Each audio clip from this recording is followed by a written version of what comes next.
Assalamualaikum warahmatullahi wabarakatuh. Waalaikumsalam Dr. Aldi, Masya Allah. Saya beberapa kali melihat postingan antum di Instagram ya, video-video tentang update kondisi di Rohingya, kondisi pengungsi Rohingya di beberapa pengungsian, dan alhamdulillah saat ini kita dapat berjumpa nih. Dan di kesempatan ini mumpung lagi ketemu, saya tuh punya ada beberapa pertanyaan terkait masalah yang lagi lumayan santer, lumayan rame ini terutama di jagat sosial media ya, terkait dengan pengungsi Rohingya. Ya. Oh ya, sebelumnya buat teman-teman yang belum tahu, Dr. Aldi ini beliau adalah ketua yayasan dari yayasan kita ya, Khidmat Indonesia untuk Tanah Amanah. Ya. Nah, Tanah Amanah ini sendiri sebenarnya banyak banget proyek-proyek dan program-programnya, cuman salah satunya adalah kepedulian terhadap pengungsi Rohingya di Indonesia dan juga di Bangladesh ya. Ya. Ya, Dr. Aldi, salah satu pertanyaan nih, kan banyak banget isu-isu yang beredar ya tentang pengungsi Rohingya ini. Nah, kalau menurut pengalaman dari Dr. Aldi sendiri yang sempat berkunjung ke beberapa kamp pengungsian, baik itu yang di Bangladesh maupun di Indonesia, dari sepenglihatan ataupun laporan-laporan yang Dr. Aldi terima, sebenarnya kondisi mereka tuh gimana sih? Apakah mereka, ada yang bilang katanya udah dapat kehidupan enak tapi mereka menuntut lebih enak lagi, atau gimana sih sebenarnya kondisi mereka itu? Ya. Bismillahirrahmanirrahim. Terima kasih Mas Ahmad ya. Alhamdulillah kita bisa berjumpa. Yang jelas yang pertama bahwa masyarakat atau suku Rohingya ini itu adalah satu kelompok masyarakat yang mengalami genosida ya. Genosida sendiri kita tahu bahwa adalah usaha melenyapkan satu kelompok masyarakat tertentu di sebuah wilayah. Itu namanya genosida. Dan itu dilakukan oleh pemerintahan junta militer Myanmar sejak tahun ya di awal-awal kemerdekaannya. Jadi awal-awal kemerdekaan Myanmar, termasuk yang puncaknya memang ketika terjadi kudeta militer oleh junta militer di dalam pemerintahan Myanmar dan terjadi diskriminasi. Ya, memang di sana sebenarnya diskriminasi itu tidak hanya terjadi kepada kaum muslimin Rohingya. Jadi gitu. Ya, bukan cuma Rohingya aja. Bukan hanya Rohingya sebenarnya. Jadi kalau kita baca sejarah dan kita baca beberapa catatan yang ada, memang termasuk apa yang mereka katakan ya di dalam Myanmar itu ada beberapa suku yang lain juga mengalami hal yang sama. Maka konflik antar etnis ini memang terjadi, yaitu sebagai buah dari hasil penjajahan ya, hasil penjajahan bagaimana mereka menciptakan. Kalau kita dulu belajar sejarah kan ada politik divide et impera, ya bagaimana melemahkan satu wilayah dengan cara memberi konflik ya. Nah, hanya masalahnya adalah satu-satunya etnis yang tidak diakui kewarganegaraannya hanya Rohingya, muslimin Rohingya. Di antara sekian banyak etnis yang diskriminasi, memang etnis yang dominan di sana adalah etnis Burma. Nah, diarahkan sendiri di wilayah yang sekarang sebenarnya menjadi tanah airnya kaum muslimin Rohingya, itu ada beberapa suku. Salah satunya Rohingya, yang kedua suku Rakhine. Suku Rakhine sendiri juga berkonflik dengan suku Burma. Suku Burma ya, Burma yang sekarang menjadi pemerintah sekarang. Dan ada semacam Burmanisasi ya, yang kemudian menyebabkan ini menjadi konflik antar etnis. Tetapi yang paling mengalami diskriminasi dan pembunuhan massal dan sebagainya sampai kepada pencabutan kewarganegaraan adalah kaum muslimin Rohingya. Maka karena kondisi yang tidak aman inilah, kondisi terancam inilah, kemudian mereka akhirnya mengungsi beberapa periode sebenarnya. Di tahun 62, di tahun 78, tahun 91, 92, tahun 2012, puncaknya tahun 2017. Jadi bukan baru-baru ini aja? Bukan baru-baru ini saja, tapi ini masih terjadi sampai sekarang. Karena tidak ada, ya kita tahulah dunia kita. Kita lihat bagaimana Gaza seperti ini, dunia tidak bisa melakukan apa-apa, apalagi dengan kaum muslimin Rohingya di sana sampai saat ini tidak ada kejelasan tentang nasib mereka. Maka mereka mengungsi. Mengungsi itu bukan karena kemauan mereka, karena memang bayangkan seseorang yang tidak memiliki kewarganegaraan, tentu mereka tidak punya hak. Ya, seenak-enaknya hidup sebagai pengungsi. Tetaplah mereka pengungsi. Ya, apakah ada orang yang mau menukar kehidupan dengan makan gratis setiap hari, tapi mereka satu, tidak punya hak untuk tinggal. 2, tidak punya hak untuk bekerja. 3, tidak punya hak anak-anaknya untuk sekolah. 4, tidak punya hak untuk mendapatkan pelayanan kesehatan yang normal. Dan hak-hak lain yang kita nikmati sebagai seorang warga negara. Jadi bayangan orang yang melihat seolah-olah pengungsi Rohingya itu enak, dapat makanan gratis, tempat tinggal gratis itu ditukar aja kalau mau begitu. Mereka mendapatkan sebaliknya. Bagaimana kalau kita tukar posisi aja kalau memang itu merasa enak gitu. Itu aja sebenarnya. Kalau mau ditanya jujur, bagaimana kalau bertukar posisi aja? Kan enak tuh setiap hari dikasih makan gratis, tidur-tiduran dalam tanda petik. Ya, kenapa mereka tidur-tiduran? Lah mereka bekerja aja enggak boleh. Apa yang harus mereka lakukan? Gitu. Jadi ini adalah kalau kita kalau teman-teman yang senantiasa bergerak bertemu dengan para pengungsi dari manapun, bahkan pengungsi Indonesia sekalipun, ketika ada bencana seperti itu sangat memahami posisi orang yang mengungsi itu bisa kita pahami, sehingga memang narasi-narasi itu tidak tepat kemudian diangkat menjadi sebuah narasi yang menjadi alasan dasar seseorang untuk menolak mereka. Gitu. Kalau kita punya akal yang sehat, pasti nggak ada satu orang pun kayaknya yang pengen menjadi pengungsi gitu ya. Pasti. Walaupun tawarannya makan gratis, tempat tinggal gratis, tetap aja kita pastinya pengen hidup yang tentram, hidup yang nyaman di tanah air kita, berkegiatan dan seterusnya. Nah ini menarik, apalagi belakangan ini juga ada satu kasus ya atau satu isu gitu. Saya belum tahu secara pastinya. Kan salah satu kamp pengungsian terbesar Rohingya itu kan ada di Bangladesh ya. Bangladesh. Namanya Cox's Bazar. Ya, daerah namanya Cox's Bazar. Itu katanya belakangan ini ada kasus human trafficking atau jual beli manusia gitu yang hingga akhirnya ada sebagian pengungsi-pengungsi tadi yang sampai ke Indonesia. Itu sebenarnya gimana kebenaran kabar tersebut dan gimana kita sikap bijaknya? Jadi memang kalau di area yang pengungsian begitu, itu kan sebuah tempat yang antah berantah ya. Siapa pemimpinnya, siapa yang kemudian mengatur di situ, itu kan serba tidak jelas.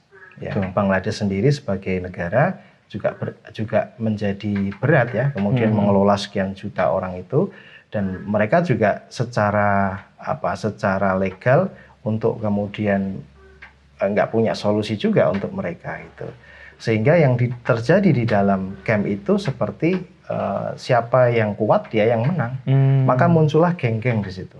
Ya, ada kekerasan geng itu mulai muncul, beberapa laporannya sejak tahun 2019 ya, di camp pengungsian.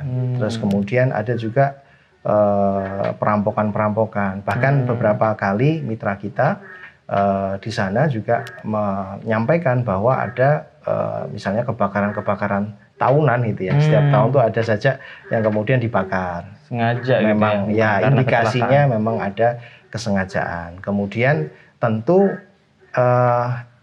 namanya orang ya, kumpulan orang itu kan ada saja lah yang ada. Betul. Kalau kita kurva normal sebuah populasi itu kan ada yang populasi normal, ada yang orang yang akalnya sehat, ada yang memang ekstrim lah. Selalu ada yang ekstrim. Maka di setiap tempat pengungsian, baik di Bangladesh, di manapun, selalu ada yang orang yang kemudian memanfaatkan. Ada yang memanfaatkan itu begini, Mas.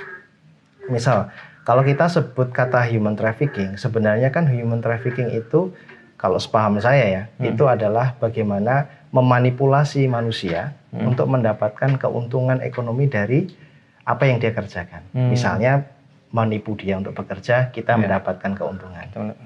Atau yang kedua, memaksa seseorang, misalnya anak-anak atau mungkin orang yang lemah untuk melakukan sesuatu, kita mendapatkan keuntungan. Eksploitasi. Ya. Atau yang ketiga, bentuk human trafficking itu secara ilegal memperdagangkan tenaga manusia. Yang pertama, yang kedua memang ada. Kita itu kejahatan.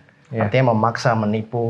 Ada juga yang kemudian dibawa itu ditipu, Mas. Iya, benar. Jadi sudah dijanjikan macam-macam. Dijanjikan kerja yang layak, ternyata betul. Ada beberapa laporan yang menyebutkan mereka sudah sampai tengah laut, dijanjikan ke sebuah tempat untuk mendapatkan sekedar untuk bekerja, sekedar untuk mendapatkan kehidupan normal lah, yang lebih baik, ditinggal. Ya Allah. Ya, tapi uangnya sudah dibayar kan? Iya. Uangnya sudah dibayar. itu ditinggal. Ada juga kemudian yang memang niatnya membantu. Kayak gimana tuh maksudnya? Membantu begini. Misalnya ada sekelompok orang, katakanlah sekelompok orang tertentu yang merasa ini kasihan nih. Nah, ya ini sebuah indikasi ya, kasihan. Kemudian dia mengatakan bahwa atau merasa bahwa ini kalau di sini terus ya kasihan anak-anaknya. Oke lah, saya terus di pengungsian terus. Sampai kapan? Yeah. Mau sampai anak cucunya sampai dia mati sehingga komunitas ini hilang sama sekali. Ya berhasillah apa yang dicita-citakan dari genosida itu terjadi. Nah akhirnya mereka oke lah, coba kita bantu. Kita bantu, kita tuh bukan kami ya, maksudnya kita adalah ada orang-orang ya. Kita ada orang yang mengatakan oke lah kita bantu ke tempat lain, entah itu di negara tetangganya, ada India, Pakistan dan sebagainya, atau sampai ke Indonesia, sampai ke Malaysia, tapi dengan imbalan tertentu, dan imbalan itu sesuatu yang dalam tanda petik wajar untuk transport, untuk akomodasi, untuk pengurusan lain-lain, kan nggak ada yang gratis ya, semua harus ada biayanya. Gitu. Nah, niat yang baik ini menjadi human trafficking dikarenakan apa? Masyarakat Rohingya ini mau bagaimanapun selalu ilegal statusnya. Kenapa mereka bisa seperti itu? Maksudnya kenapa dianggap ilegal? Karena tidak punya kewarganegaraan. Nggak ada dokumen-dokumen. Nggak ada dokumen resmi, karena memang dokumen itu dicabut sejak tahun 1982. Jadi jangankan paspor ya, jangankan mungkin paspor, KTP keluarga. Termasuk mohon maaf, kemarin ada isu ini orang Rohingya ini nikah dalam tanda petik mohon maaf ya, berzina di camp. Sekarang saya mau tanya nih, untuk membuktikan dia suami istri bagaimana? Kalau nggak punya dokumen, nggak punya dokumen gimana membuktikannya? Jangan mau bikin surat nikah. Orang KTP aja nggak punya. Iya, benar. Jadi coba sekarang kita bayangkan, kita dan keluarga kita ini nggak punya KTP, nggak diakui di negara manapun, dihilangkan kewarganegaraan, lalu apa yang akan kita lakukan? Coba itu ditempatkan kepada diri kita. Pasti semua yang kita lakukan akan ilegal. Iya. Ya, makan aja kalau nggak dikasih, ilegal. Pekerja ilegal, sekolah ilegal, dapat fasilitas kesehatan ilegal, karena semua butuh dokumen. Butuh dokumen. Mau sekolah butuh dokumen, kerja pasti dan butuh dokumen. Dokumen mereka satu-satunya adalah gelang UNHCR. Gelang pengungsi itu aja. Itu cuma satu-satunya identitas mereka. Gitu. Tapi gelang pengungsi itu artinya apa? Mereka secara pasif mendapatkan bantuan. Mereka tidak boleh berdaya secara aktif untuk melakukan sesuatu. Mau lamar pekerjaan boleh nggak pakai gelang UNHCR? Kayak gitu? Nggak bisa. Oh, nggak bisa. Mau lamar sekolah, masuk sekolah katakanlah di sebuah negara tertentu, status pengungsian boleh nggak? Nggak boleh. Ada kasus-kasus pengungsi Rohingya yang sudah lama, begitu tercatat bahwa dia konangan itu apa ya? Ketahuan. Dia pengungsi, itu di sekolahnya dikeluarkan. Oh, sampai segitunya. Sampai segitunya anak-anak. Kenapa? Karena mereka bukan warga negara sini, jadi tidak boleh sekolah di sini. Nah, pertanyaannya mau sekolah di mana? Iya. Ya, jadi bisa dipahami ya. Nah, kira-kira begitulah gambaran. Jadi kondisi memang orang-orang Rohingya di kamp pengungsian itu mereka bukannya malas, bukannya nggak mau berusaha, nggak mau berikhtiar, tapi emang benar-benar nggak boleh juga ya? Memang nggak boleh. Di Cox's Bazar itu Mas Ahmad, itu dikasih pembatas pagar. Di kamp pengungsian itu? Pengungsian. Dan dijaga oleh militer. Jadi secara resmi orang keluar masuk tidak boleh. Pengungsi muhajirin Rohingya ini hanya boleh berada di dalam camp. Keluar masuknya harus dengan izin dan harus dengan pengawasan. Jadi apakah kondisi yang sebegitunya di Cox's Bazar itu juga terjadi di Aceh kalau kita ngomongin konteks Indonesia gitu? Ya, kalau di Aceh tentu secara gambarannya agak berbeda, fisik ya. Tapi prinsip bahwa dia dibatasi, tidak boleh bekerja, tidak boleh sekolah. Anak-anak mereka apa sekarang sekolah?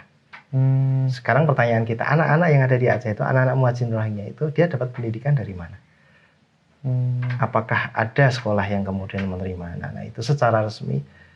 Mungkin ada, tapi dengan terbatas atau beberapa dengan pembicaraan antara UNHCR dengan pemerintah daerah tempat misalnya. Tapi apakah semua dan berapa yang akan kita tampung gitu kan, gitu pertanyaannya. Ya. Jadi kalau mereka kondisinya benar-benar terbatas seperti itu, kira-kira apa sebenarnya kalau dari pantauan misalnya yayasan kita atau beberapa mungkin LSM lain terkait dengan kegiatan pengungsi-pengungsi di camp-camp tersebut, mulai dari yang entah orang dewasanya, ibu-ibunya, anak-anaknya itu akhirnya kayak gimana itu? Ya, kalau yang kita lihat ya memang kemarin yang berangkat ke Aceh dari yayasan kita itu kita pengen menjenguk ke sana gitu ya, juga melihat bagaimana masyarakat Aceh ya, yang kita lihat bahwa Masya Allah ya, kita sangat berterima kasih dan harus meniru ya bagaimana masyarakat Aceh ini bertahun-tahun Mas, puluhan tahun bahkan, karena pengungsi Rohingya yang sampai ke Aceh itu tidak hanya di tahun 2023, sejak tahun 2000 bahkan 2012 sudah mulai ada yang masuk di genosida yang terjadi tahun 2012. Memang besarnya gelombang banyaknya ini setelah tahun 2017. Karena itu memang itu memang ada kejadian lagi. 2017 Agustus, 25 Agustus itu kan terjadi genosida yang menyebabkan lebih dari 1 juta orang keluar dalam waktu 3 bulan. Ya Allah. 6.700 orang terlaporkan dibunuh. Dengan 600 sampai 700 katanya laporannya anak-anak. Ya Allah. Nah, itu gelombang pengungsian itu yang terus-menerus terjadi itu ya terjadi pasca 2017. Dan kita perlu sangat berterima kasih kepada masyarakat Aceh mewakili bangsa Indonesia ya, menampakkan wajah kemanusiaannya, menampakkan wajah kebaikannya. Nah, hanya masalahnya sekarang sekian banyak pengungsi ini tentu tidak boleh kita biarkan Aceh sendiri kan begitu. Benar. Ya kan? Ya, pemerintah dalam hal ini dan masyarakat Indonesia dalam hal ini harus mencari solusi ya. Kegiatannya apa kalau yang teman-teman relawan yang datang kemarin ya mereka sebatas apa yang bisa diberdayakan di dalam camp. Contoh nih, di PD itu kita temukan ada, kalau tidak salah, saya lupa angkanya kemarin yang dilaporkan itu, beberapa, ada puluhan kok, yang hafiz Quran. Masya Allah. Dan mereka diberdayakan di dalam camp untuk mengajari ngaji. Ya, ngaji anak-aanak sekitar gitu. Ya. Terus kemudian mungkin ada anak-anak sekitar Aceh, maksudnya Aceh. Anak-anak Aceh juga, termasuk anak-anak Aceh juga. Nah, ini contoh kolaborasi yang terjadi baik ya di PD. Di Lok Sumawi juga begitu. Kemudian beberapa masyarakat Aceh juga di beberapa tempat memberikan misalnya kan di situ ada lahan ya, untuk mereka bertanam dan sebagainya, untuk aktivitas lah. Namun aktivitas itu secara hukum. Bukan secara hukum diperbolehkan karena di dalam dalam pengawasan UNHCR, di dalam camp ya, di dalam bukan camp, di dalam tempat pengungsian ya. Nah, tetapi secara kehidupan normal ya, bayangkan kita selalu berada pada posisi yang kita nggak berdaya, kita dikasih terus ini ya sudah, yang ada itu ya itu gitu. Nah, itu kan ya sebagai manusia tidak ada kemampuan untuk menghasilkan mandiri secara ekonomi. Benar. Ya kan, nggak mungkin toh nanam di situ secara ekonomi menghasilkan terus sampai bisa berjualan kan, agak sulit kan. Sulit. Itulah yang kira-kira begitu. Maka ketika ada yang mengatakan, oh pengungsi ini tidur-tiduran, tidak melakukan apa-apa, ya apa yang harus dilakukan? Bukan apa yang bisa mereka lakukan, apa yang boleh mereka lakukan gitu. Itu kira-kira begitu Mas Ahmad. Nggak bisa kita mengharapkan mereka itu ya beraktivitas seperti kita. Jadi ini tuh sepertinya memang ada sebagian masyarakat Indonesia, terutama kita lihat di sosial media lah seperti itu. Mereka kan kadang menyampaikan ya tadi pertanyaan-pertanyaan sinis atau omongan-omongan yang kurang baik terhadap pengungsi, itu biasanya berarti kayaknya memang berakar dari kesalahpahaman atau kekurangpahaman tentang kondisi-kondisi dari camp pengungsi. Ya, betul. Saya kasih contoh Mas Ahmad. Kami ini kan beberapa kali juga terlibat dalam mengunjungi tempat-tempat bencana di tanah air. Ya, sebutlah Aceh, Padang, Lombok pernah. Cianjur, Lombok, Jogja, ya. Iya. Kemudian termasuk dulu di Jogja itu ada erupsi Merapi. Iya. Ya, saya alhamdulillah waktu itu kita juga secara pribadi saya bersama dengan teman-teman ya ada shift-shiftan lah. Kita di lokasi evakuasi ya kan Merapi siaga 1, 2, 3 dan sebagainya itu mereka harus evakuasi ke tempat pengungsian. Itu 1 minggu aja Mas di tempat pengungsian, nggak betah. Para pengungsi para saudara-saudara kita yang harus keluar dari rumahnya, yang mungkin jaraknya hanya 20 kilo, hanya 30 kilo, dan itu masih di wilayahnya sendiri. Maksudnya masih di tanah air sendiri. Di tanah airnya sendiri. Masih sama saudara-saudara. Saudaranya sendiri, budayanya sama, ya. Bahasanya sama, pengertiannya sama, makanannya juga sama. Iya. 1 minggu nggak betah. Apa yang mereka? Lah saya nggak bekerja. Iya. Saya di sini ya cuma duduk-duduk dapat makan, ya. Coba bayangin itu. Secara psikologis saja juga udah betul. Merasa bukan dirinya gitu, nggak berdaya. Nggak berdaya. Sebagai manusia kan seperti tidak eksis ya. Yeah. Nah itu bisa dibayangkan kan. Itu baru seminggu. Nah ini sejak tahun 2017. Ada yang sejak tahun 2012. Bahkan ada pengungsi yang sejak tahun 91, umur 9 tahun dia keluar dari pengungsian. Dia keluar dari Myanmar. Sampai sekarang itu belum pernah ketemu orang tuanya. Yeah. Umur 9 tahun. Subhanallah. Ya. Jadi bisa dibayangkan situasinya. Ya, apalagi mereka itu kan ketika keluar dari negaranya mereka harus mengarungi lautan yang ganas. Betul. Kemudian ke negeri yang entah dia nanti sampainya di mana ketika daratan tersebut dia temukan gitu kan. Berarti memang ya pastinya kesulitannya, tekanan psikologisnya berlipat-lipat. Ada sebenarnya satu kisah yang menarik saya pernah dengar dari orang-orang yang mengurus pengungsi di Gunung Sinabung. Gunung Sinabung ya. Jadi mereka dulu ketika relawan-relawan ini itu menerima pengungsi-pengungsi dari kaki Gunung Sinabung itu, pertamanya mereka itu mendoakan para pengungsi ini, dokter. Ya Allah berikanlah mereka kesabaran dalam menghadapi ujian dan seterusnya. Tapi ternyata setelah berlama, memang ada sebagian pengungsi yang akhirnya bikin masalah gitu ya. Protes makanan, protes ini, protes akhirnya kemudian mereka berdoa, ya Allah berikanlah kami kesabaran. Tadinya udah aku itu kisah relawan ya. Iya.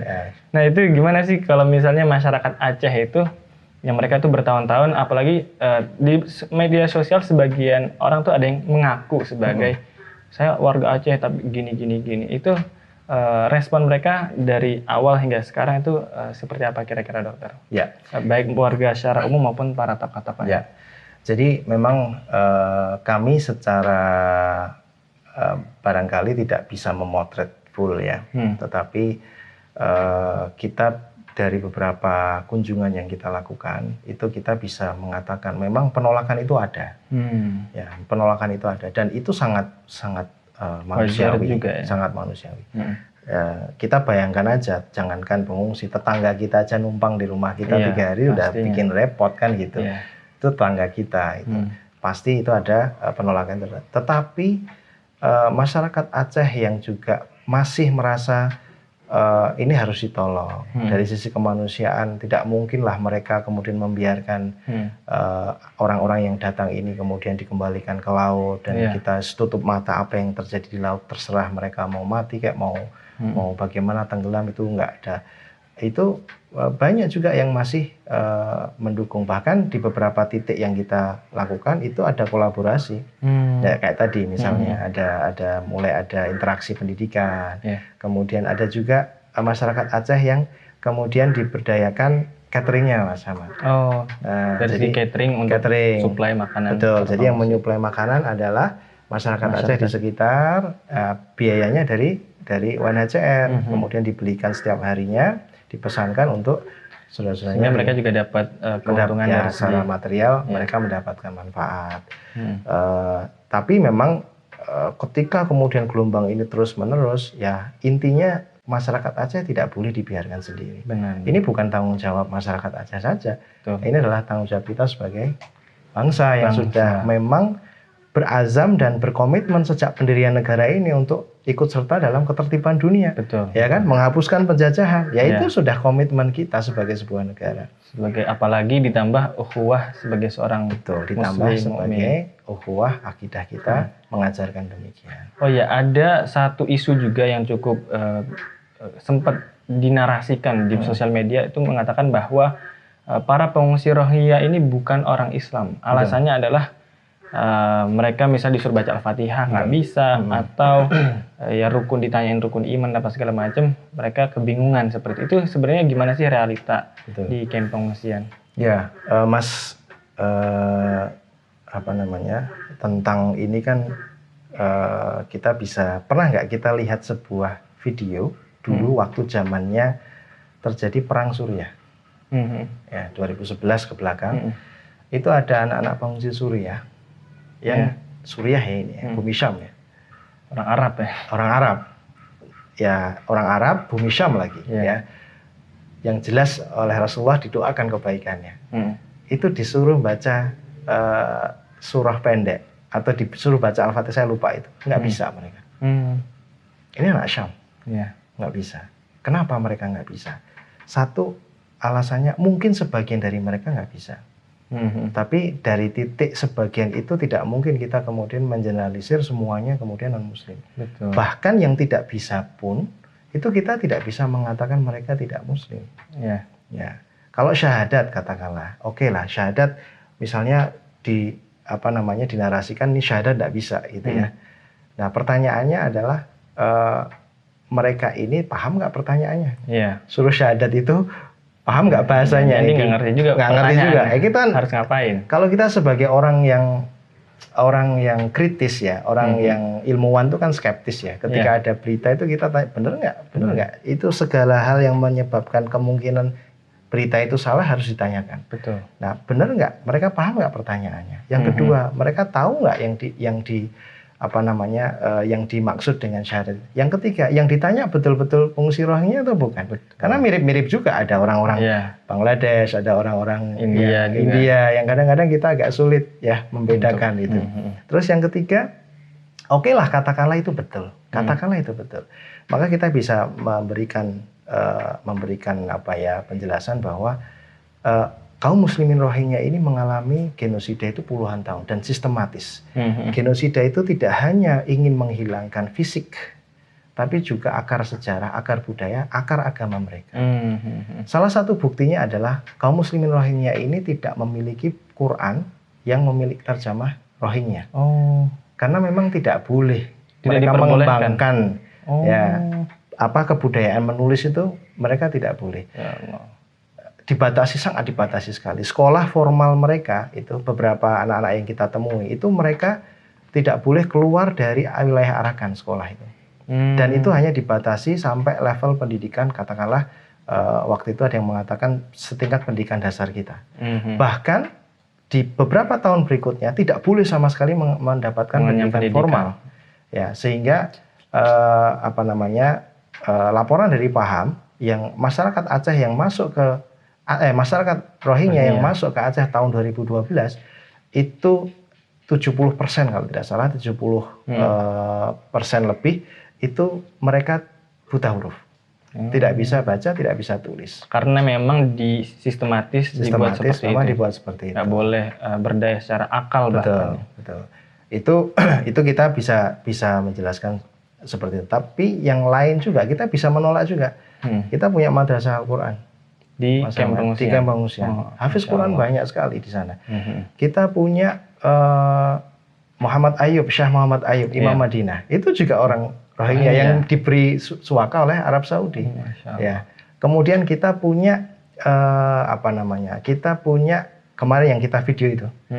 Ya, ada anak ya sudah hafal 16 juz. Ada pemuda yang sudah hafal 30 juz. Jadi kalau sekedar tidak bisa menyebutkan rukun iman, rukun Islam di beberapa orang yang ditanya, ya cobalah kita tanya anak-anak kita, tetangga kita disuruh menyebutkan rukun iman, rukun Islam bisa nggak ya? Saya pernah lihat juga video di TikTok tuh anak-anak pakai jilbab, udah SMA ditanya rukun iman, kebingungan menyebut yang lain gitu kan, rukun Islam lah apa segala macam. Tapi apakah boleh kita mengatakan mereka bukan Islam? Alhamdulillah ya. Alhamdulillah. Jadi kadang pengetahuan atau wawasan seorang, walaupun mungkin itu bagi sebagian orang itu adalah hal yang dasar, nggak bisa kita juga. Apalagi mereka kondisinya secara psikologis, secara tadi ternyata emang sistematis dibikin istilahnya terbelakang secara pendidikan gitu ya. Tahun 2018 Mas, beberapa ulama muda Rohingya, ya, keturunan Rohingya yang sekarang sudah mendapatkan beberapa suaka di beberapa tempat, termasuk ada yang sekolah di kuliah di di beberapa tempat ya di Arab Saudi, di beberapa negara Timur Tengah, itu membuat satu proyek penerjemahan Al-Quran dengan bahasa Rohingya. Sekarang sudah ada Mas. Sekarang sudah ya, ada. Rohingya websitenya itu nanti bisa dibuka di Rohingya Quran. rohingyaquran.com. Itu tapi masih dalam bentuk audiovisual, yang bentuk cetakan mushaf seperti yang kita baca itu belum ada. Ini baru part 2-nya nanti. Kenapa? Jadi part pertamanya masih audio dan ada visualnya. Ya, bisa dibuka nanti di YouTube juga ada Rohingya Quran. Kita share juga di Instagram kita, Insya Allah dalam waktu dekat di Instagram kita, yayasan kita, ya, kita berkhidmat, nanti bisa dilihat. Dan itu pertama kalinya mereka memiliki Quran berterjemah Rohingya. Itu masih audiovisual karena biaya dan sebagainya untuk kita ngejar cepat, mereka ngejar cepatnya itu kan biar bisa dinikmati ya pakai yang audiovisual, yang digital dulu, yang fisik ini baru part 2-nya, Insya Allah.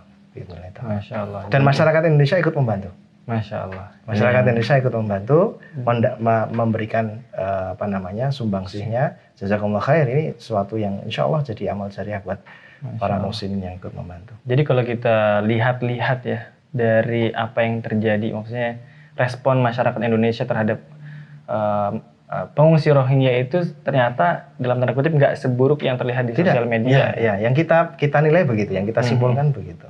Cuman memang tetap perlu ada tadi support dari para pemegang regulasi atau pihak pemerintah pusat atau pemerintah daerah dalam lebih menata lagi kondisi atau tata kelola pengungsi di Aceh tersebut. Ya. Kalau misalnya terkait dengan pengungsi ini, mungkin ada nggak sih pesan-pesan dari Dokter Aldi mungkin kepada kita nih secara umum, yang mungkin masih sampai sekarang tuh masih ada narasi-narasi juga yang seolah-olah memojokkan, ada yang katanya Rohingya bikin rusuh segala macam. Itu pesan Dokter Aldi terhadap kita dalam menerima kabar-kabar seperti itu kira-kira gimana nih? Ya, yang pertama kita harus melihat orang yang datang dan meminta bantuan kepada kita itu, dalam hal ini kaum muslimin Rohingya itu dari perspektif pertanyaan kenapa mereka datang.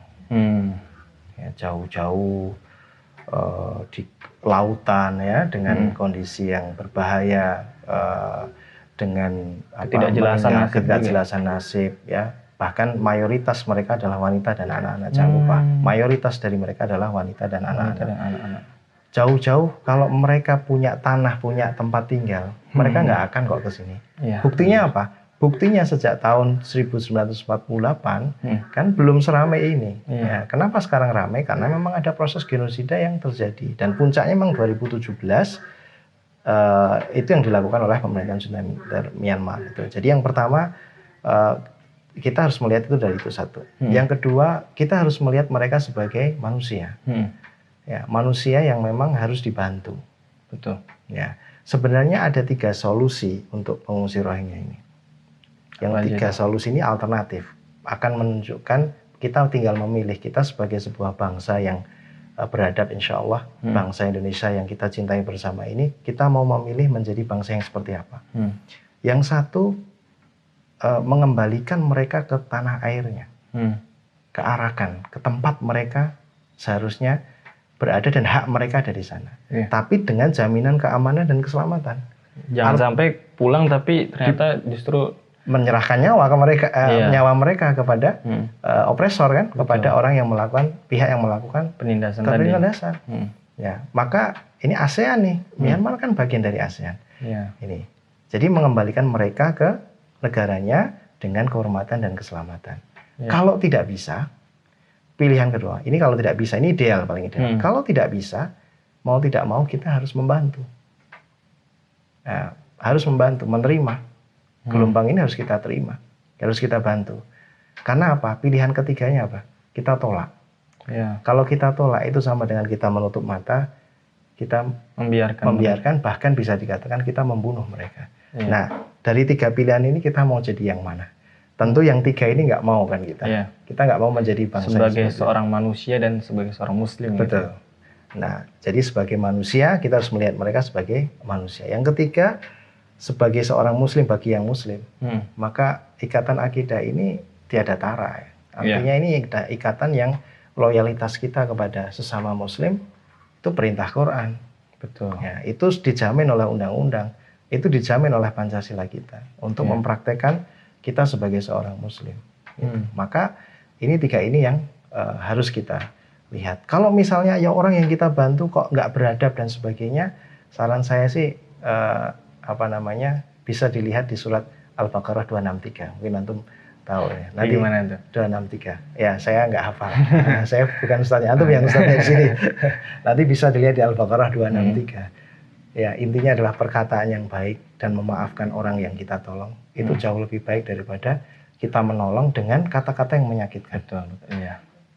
Apalagi ini nggak nolong, tapi ikut menyakiti. Subhanallah. Qaulun ma'rufun wa maghfiratun khairun min shadaqatin yatba'uha adza. Ucapan yang baik ya. Dan memaafkan itu ya. Walaupun orang yang kita bantu kadang nyakitin kita juga. Betul. Itu lebih baik daripada kita ngasih tapi kemudian Betul. ngeluarin kata-kata yang menyakitkan.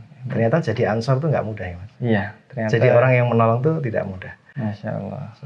Ya, kita ingat peristiwa hijrahnya sahabat Ja'far, ya, radhiyallahu anhu, muhajirin ke Ethiopia. Mereka kan ditolong oleh orang-orang Ethiopia. Kita lihat bagaimana orang-orang Madinah menolong saudara mereka. Ada yang ditawari rumah, ada yang ditawari bahkan kebun ya. Kalau kita dengan kacamata julid, loh kak saya yang di sini Madinah ini miskin, kamu nggak pernah nawari saya, malah ada orang datang baru nawari mereka gitu. Masya Allah. Ya kan kalau kita melihat dari perspektif itu ya, kan bisa begitu. Tapi enggak, itu tidak dipuji dalam Quran sifat-sifat yang seperti itu. Yang dipuji justru isarnya mereka. Isarnya mereka. Mendahulukan orang lain, walaupun kita juga sama-sama butuh. Dan itu nggak akan bikin perlindungan Allah kepada kita hilang. Justru Allah akan melindungi orang-orang yang menolong itu pasti. Masya Allah. Ini mungkin sebelum penutup, ada nggak satu pesan terakhir dari Dr. Aldi? Mungkin atau pesan terhadap kita atau mungkin ke pemerintah, boleh? Ya, kalau saya sih melihat ini semua, yang jelas teman-teman semua yang dirahmati Allah, kita mendoakan agar bangsa ini menjadi bangsa yang lebih cerdas, tambah cerdas dan tambah tambah kebaikannya. Kita ini bangsa yang baik. Kita bercita-cita untuk menjadi bangsa yang baik. Kita bercita-cita untuk menjadi bangsa yang punya peran sebagai warga dunia. Ya. Maka yuk bareng-bareng yuk kita cari solusi bareng. Ya, daripada kita saling menghujat, saling berdebat di media sosial. Kita cari solusi bareng yang intinya tadi itu dari 3 solusi ini silahkan dipilih. Kalau kita bersepakat di antara 2 solusi ini, yuk bareng-bareng. Nah, itu aja sih. Kalau memang bisa kita benar-benar juga meminta pihak negara Myanmar tadi, betul, secara diplomasi ya, untuk memberikan jaminan keamanan. Tapi kalau emang sulit, berarti ya kita yang bisa kita lakukan terlebih dahulu. Masya Allah, terima kasih banyak Dr. Aldi atas sama-sama pencerahan dan juga sharing pengalaman dalam kegiatan-kegiatan dan program-program di camp-camp pengungsian. Ini sangat-sangat membuka mata buat kita.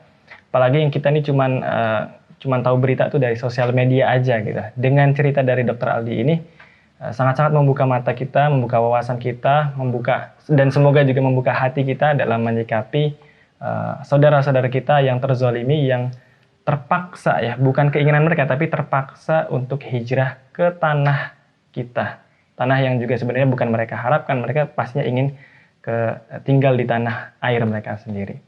Terima kasih banyak Dokter Sama-sama, Aldi. Ustaz. Semoga kapan-kapan Barakallahu saya fikum. bisa belajar lagi. Saya juga belajar. Assalamualaikum warahmatullahi wabarakatuh. Waalaikumsalam warahmatullahi wabarakatuh.